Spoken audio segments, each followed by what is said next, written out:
Hello, hello, bienvenue pour cette nouvelle causerie dont le sujet est Dis-moi Mariama, comment gérer l'argent dans le couple? Je suis Mariama et je vous dis tout. La gestion de l'argent dans le couple, c'est un sujet pour moi qu'il est très important d'aborder dès lors qu'on se projette dans une relation de couple avec une personne. Pour ma part, je ne l'ai pas fait suffisamment tôt et je dois avouer que ça a quand même été source de nombreuses discordes pendant les 5 premières années de notre vie de couple. Donc nous sommes en couple depuis un peu plus de 10 ans et mariés depuis quasiment aussi longtemps. Donc pendant les 5 premières années, on a eu quasiment comme seul sujet de discorde la question de l'argent. On a mis beaucoup de temps à pouvoir identifier ce qui a joué dans notre rapport à chacun à l'argent et on a aussi tenté de mettre en place énormément de choses qui aujourd'hui nous permettent d'arriver à une situation dans laquelle l'argent est géré de manière équilibrée au sein du couple. Donc à travers cette vidéo, je vais d'abord mettre en lumière ce qui individuellement avait un impact dans la façon dont dans le couple l'argent était géré. Ensuite, vous présenter la façon dont progressivement on a mis en place des choses qui nous conduisent aujourd'hui à être dans une situation qui nous convient à tous les deux. Donc d'abord, c'est vrai que c'est un sujet que je n'osais pas aborder, la question de l'argent, parce que j'avais une impression que ça viendrait un peu casser ce côté très romantique de la rencontre. Quand on commence à tomber amoureux de quelqu'un, on n'a pas forcément envie de venir l'embêter avec un sujet aussi concret que l'argent, parce que voilà, ça vient un petit peu fausser toute la magie qu'il y a autour des sentiments naissants. Et pourtant, et puis il y a aussi ce côté très romantique en moi, hein, où je me dis, bon, bah, de toute façon, l'amour est plus fort que tout, ça peut pas, si l'amour est suffisamment vrai, suffisamment sincère, bah, les questions matérielles, elles seront réglées de toute façon parce que on sera en mesure de chacun identifier ce qui est le plus important et c'est la relation, donc on trouvera toujours une solution pour pouvoir régler ça. Et en réalité, non, c'est pas si simple que ça. Alors, lui comme moi, en fait, on était habités par plein de choses qui sont venues avoir un impact sur la façon dont on a géré l'argent. Et comme on n'arrivait pas justement à gérer l'argent de manière sereine, on a plusieurs fois été à la limite de la rupture parce que justement on n'arrivait pas à s'entendre du tout sur ce sujet-là qui finissait par prendre énormément de place dans notre couple. Alors à titre personnel, il y a plusieurs choses qui sont venues impacter mon rapport à l'argent et donc la gestion de l'argent au sein du couple. Déjà au niveau de mon histoire personnelle, je l'avais déjà dit dans une vidéo qui traitait d'éducation, moi j'ai grandi avec plein de croyances autour du fait que l'argent ça vient ça part, que l'argent c'est fait pour être dépensé. Donc, et puis aussi, surtout même, que l'argent c'est moins important que le rapport humain, que les valeurs. Donc, ce qui signifie que pour moi, en fait, avoir un compte bancaire à zéro tout le temps, bah, c'était pas forcément dramatique, en fait, hein. Je pouvais dépenser mon argent comme ça, parfois être dans le rouge, mais bon, bah voilà, à chaque fois, je m'en sortais, donc c'était pas un problème en soi sur lequel il fallait intervenir. Il y a aussi le fait que moi, j'ai quitté le domicile familial assez tôt. J'avais 20 ans en fait quand j'ai pris mon premier appartement. Bon, au début, ça a été une gestion chaotique, mais au fur et à mesure, on va dire que j'ai plutôt trouvé un équilibre. Donc, j'avais l'habitude, depuis 7 ans, de me prendre en charge toute seule lorsque j'ai rencontré donc mon mari actuel. Avant lui, j'avais eu une relation, mais en fait, on n'avait pas vraiment eu le temps de vivre ensemble pour que je sente ce que c'était que d'être à deux dans un foyer, à devoir le gérer en commun.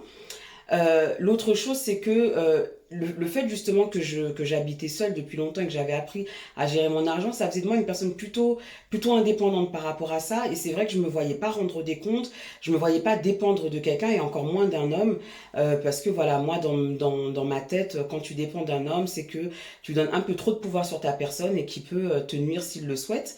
L'autre chose aussi qui a beaucoup joué, ce sont toutes ces idées reçues hein, moi c'est dans l'univers dans lequel j'ai grandi, il y avait beaucoup cette notion-là de rôle partagé entre la femme et l'homme.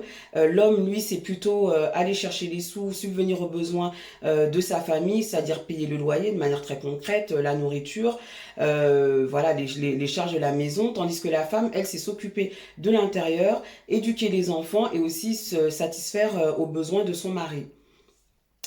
Et même si j'étais pas complètement en accord avec ça, comme je vous disais précédemment, moi j'étais plutôt quelqu'un d'indépendant. J'avais une vision des choses qui était plutôt voilà sur quelque chose d'une responsabilité partagée, puisque je me sentais tout autant qu'un homme capable de ramener des sous, et j'estimais qu'un homme devait être capable tout autant que moi de gérer l'espace de vie commun tout simplement. Mais j'avais quand même en trame de fond cette idée-là que c'est à l'homme de faire le plus en tout cas pour sa famille. Et enfin, j'ai été beaucoup influencée aussi par certains traits de ma personnalité, notamment l'empathie, puisque j'ai jusqu'aujourd'hui cette capacité à voilà, me mettre à la place des autres, mais qui a aussi comme pendant, comme conséquence que je vais avoir cette envie-là d'aider, de sauver un petit peu, si bien que je peux oublier mes besoins pour pouvoir agir au mieux dans l'intérêt de la personne avec laquelle je suis. Ça, c'est ce qui me concernait moi. Le concernant lui, hein, comme je dis, on a mis du temps à mettre le doigt sur les différentes choses qui influençaient notre rapport à l'argent. Lui, déjà, il a grandi dans un milieu où il était plutôt aisé. Il n'a pas connu la pénurie comme moi, j'ai pu la connaître. Sa maman, elle était dans le commerce, elle a très vite engrangé pas mal de sous, si bien qu'il a eu une jeunesse plutôt confortable. Voilà, il n'avait pas vraiment de frustration par rapport à l'argent. Sa maman a continué à le soutenir lorsqu'il est arrivé en France. Il a eu des périodes difficiles et en fait, ben, elle continue à lui donner des sous tout simplement pour qu'il puisse subvenir à ses besoins. Donc ça a eu pour conséquence que pour lui, une femme qui gère son argent, c'est pas un problème pour lui. Donc il a vraiment pas ce côté macho là. Mais aussi le fait qu'une femme dépense pour lui, l'aide à subvenir à ses besoins, c'est quelque chose qui ne le gêne absolument pas. L'autre chose, c'est que venant du Bénin, donc il y a grandi et le milieu dans lequel il naviguait était porteur d'énormément de préjugés par rapport aux femmes françaises. Pour lui, en fait, et pour eux même, je dirais de manière générale, eh bien, la façon dont la société française est organisée est plutôt favorable à la femme, si bien que lorsqu'un homme s'investit trop dans une relation, s'investit sans aucune réserve et sans compter, au cas où la relation finit le lendemain, eh bien, il risque de se retrouver sans rien. Donc, ça veut dire que même si lui s'investissait avec moi, il y avait toujours ce côté-là où il visait sa propre sécurité et ses propres intérêts. Donc, un côté assez égoïste que avec lequel moi j'avais beaucoup de mal. L'autre chose, c'est que il avait vraiment un devoir de redevabilité par rapport à sa maman. Elle l'a beaucoup soutenu, comme je le disais, jusqu'à ce qu'il arrive en France. Puis sa situation personnelle à elle s'est fortement dégradée, puisqu'en fait, elle ne commerçait plus et donc elle avait beaucoup moins de revenus, si bien qu'il s'est mis lui en tête d'assumer cette responsabilité-là pour elle. Moi, je trouve ça tout à fait honorable, hein. Vraiment, je ne peux pas le dénigrer par rapport à ça. Mais le souci, c'est qu'il y a eu beaucoup de conséquences dans la façon dont il gérait son propre argent et donc comment l'argent était géré au sein du couple. Il y a encore autre chose qui jouait pour lui, c'est cette espèce de pression qu'ont la plupart des migrants de montrer des signes extérieurs de réussite. Ça veut dire, pour lui en tout cas, c'était des voyages quasi annuels au Bénin, mais c'était pas uniquement le prix du billet en fait. Il fallait aussi avoir une valise chargée de tout plein de nouveaux vêtements, si possible de marque, s'acheter une nouvelle voiture à chaque voyage, une nouvelle moto également, aller là-bas dans plein de fêtes, dépenser sans compter. Donc forcément, en ayant cet objectif-là une fois par an, eh bien, ça venait aussi impacter la gestion du budget à la maison. Donc le mélange de tout ça, tout ce qui faisait sa propre histoire par rapport à l'argent, tout ce qui faisait ma propre histoire par rapport à l'argent, mis dans le couple, ça a donné des situations qui étaient tendues quasiment tout le temps. Alors au-delà des disputes hein, qui ont été vraiment parfois assez dures, parce que moi j'avoue que j'avais une posture qui était vraiment détestable vis-à-vis de lui, c'est-à-dire que je lui faisais bien comprendre qu'il n'assumait pas ses responsabilités, que je le trouvais égoïste. Parfois j'en venais même à remettre en question sa place d'homme dans le foyer, sa virilité tout simplement. Et en plus ça s'est accentué parce qu'au fur et à mesure du temps, moi, il m'a beaucoup soutenu hein, dans ma progression de carrière, donc ça, je dirais pas le contraire, mais l'impact, c'est que mes revenus ont beaucoup augmenté quand les siens ont plutôt stagné. Et au départ, c'est vrai que quand on s'est mis ensemble, il n'avait pas eu un CDI tout de suite. C'est 3 ans après qu'on se soit installés ensemble qu'il a signé son premier CDI, si bien que le discours qu'il tenait, c'était qu'il pouvait pas trop s'engager juste sur un montant assez minimum, parce que si demain il allait au Pôle emploi, eh bien, il n'allait pas pouvoir continuer à tenir la cadence. Donc moi, j'ai été assez compréhensive au départ. Mais finalement, en fait, c'est quelque chose que je n'acceptais pas, si bien que voilà, il y avait beaucoup de disputes, j'avais beaucoup de phrases assassines par rapport à lui, j'avais une position de supériorité vis-à-vis de lui, puisque je considérais que c'est moi qui ramène le plus à la maison, c'est moi qui dépense le plus, donc en gros, il n'avait pas son mot à dire sur un certain nombre de choses. Donc je vous laisse imaginer l'ambiance, c'était vraiment très compliqué. Mais à chaque fois qu'on avait des disputes très fortes, on cherchait quand même une solution, et c'est pourquoi on a expérimenté différentes choses. D'abord, au départ, donc quand on s'est installés ensemble, forcément, quand on a décidé de se marier, c'est poser la question de où on allait habiter. Lui, il était en colocation, donc il était évident qu'il allait venir vivre chez moi. C'était mon appartement à l'époque. Donc, comme je le disais, moi, je vis seule, je vivais déjà seule depuis 7 ans.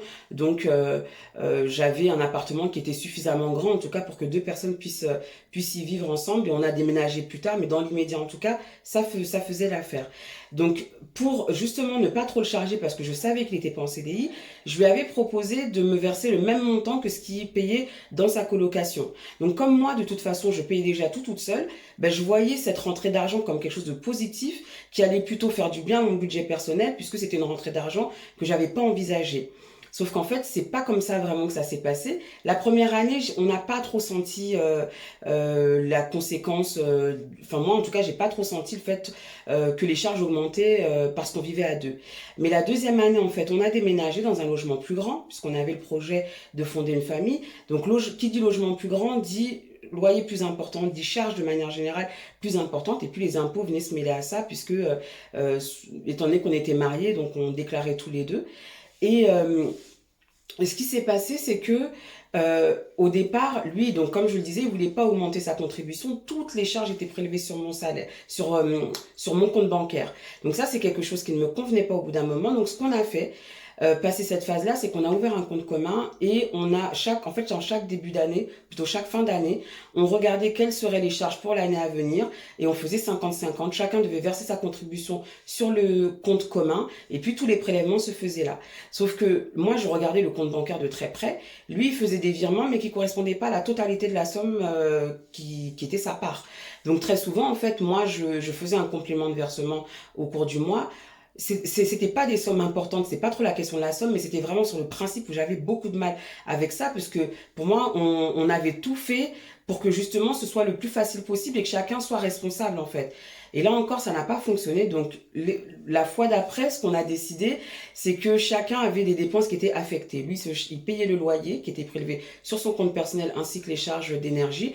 Et moi, je payais les impôts et tout ce qui était les abonnements divers et variés. Et là, en fait, ça correspondait à quelque chose d'équilibré. Hein. C'est à peu près 50-50 à quelques euros près. Mais au moins, chacun avait la responsabilité entière parce que c'était prélevé sur nos comptes personnels. Déjà, moi, ça générait beaucoup moins d'angoisse d'aller tout le temps vérifier sur le compte bancaire où on en était. Ils se débrouillaient, ils géraient. La seule règle, c'était aucun impayé. Donc, ça a plutôt bien fonctionné. On a pu trouver un équilibre dedans. Et l'année dernière, en fait, on a déménagé dans un logement plus grand, vraiment plus grand, avec un loyer 3 fois plus cher. Et là, c'est posé la question de comment on allait gérer. Donc c'est là en fait que finalement l'option qu'on retient aujourd'hui, c'est celle plutôt de l'équité. Nous n'avons pas les mêmes revenus, l'écart de revenus est plutôt en ma faveur à moi.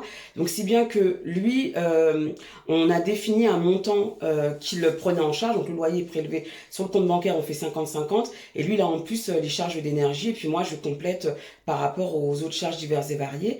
Et là on est sur quelque chose qui est moins équilibré, on est moins sur du 50-50, je pense qu'on doit être autour de 60% pour moi et 40% pour lui, mais au moins c'est quelque chose d'équitable parce que ce qui était important pour moi, c'est que j'ai le sentiment que sa famille était sa priorité en termes de dépenses, que que payer sa part était quelque chose qui était primordial pour lui, et aujourd'hui la majorité de ses revenus est consacrée à ça, donc moi ça me satisfait. Alors que précédemment j'avais cette impression de me faire avoir, qui vivait dans un confort à mes dépens en fait, et c'était vraiment cet aspect-là qui était insupportable pour moi. Je le voyais économiser, faire ses voyages, etc. Et puis j'avais l'impression qu'il se disait que de toute façon, vu que je gagne aussi des sous, et bien même si ça ne va pas, et bien de toute façon je serai toujours là pour compléter, tandis que sa maman a besoin de lui, tandis que ses voyages sont impératifs. Et donc en fait finalement ce qui concernait le bien commun passait au troisième, au quatrième plan, ce qui pour moi était insupportable. Et ce que j'ai fini par comprendre en fait, c'est que au-delà du côté numéraire de l'argent, ce qu'il y a, c'est que ça traduit aussi une relation de pouvoir. Et c'est ce que je disais précédemment, à chaque fois qu'on se disputait, moi j'étais en position vraiment de supériorité vis-à-vis de lui, parce que je considérais que c'était moi qui avais le pouvoir. Et bien souvent, je l'ai regardé de manière condescendante, de manière négative, je ne le considérais pas comme un homme à part entière, justement parce qu'il n'était pas en mesure d'assumer cette part-là. Donc aujourd'hui, je dirais qu'on est dans une gestion de l'argent qui est équitable, qui est respectueuse des capacités de l'un et de l'autre, qu'on a bien en tête que la priorité c'est la famille, parce que avec les enfants c'est vrai que c'est devenu encore plus simple de considérer les choses comme ça. Et moi même le fait que je participe plus, eh bien ça ne me cause pas de tort, je me sens vraiment à l'aise avec ça, parce que je sais que j'œuvre pour la famille et pas uniquement à son profit personnel à lui. Donc voilà pour ce que j'avais à dire par rapport à ce sujet-là. Moi, j'estime que c'est vraiment un sujet important à aborder. Donc dites-moi ce que vous en pensez, vous. Moi, je vous retrouve très bientôt pour qu'on puisse poursuivre cette causerie dans le cadre d'un live. Vous pouvez toujours retrouver mes articles sur mon blog dis-moi-mariama.wordpress.com et vous retrouve très bientôt pour un nouveau sujet qui portera sur la double culture. J'ai hâte.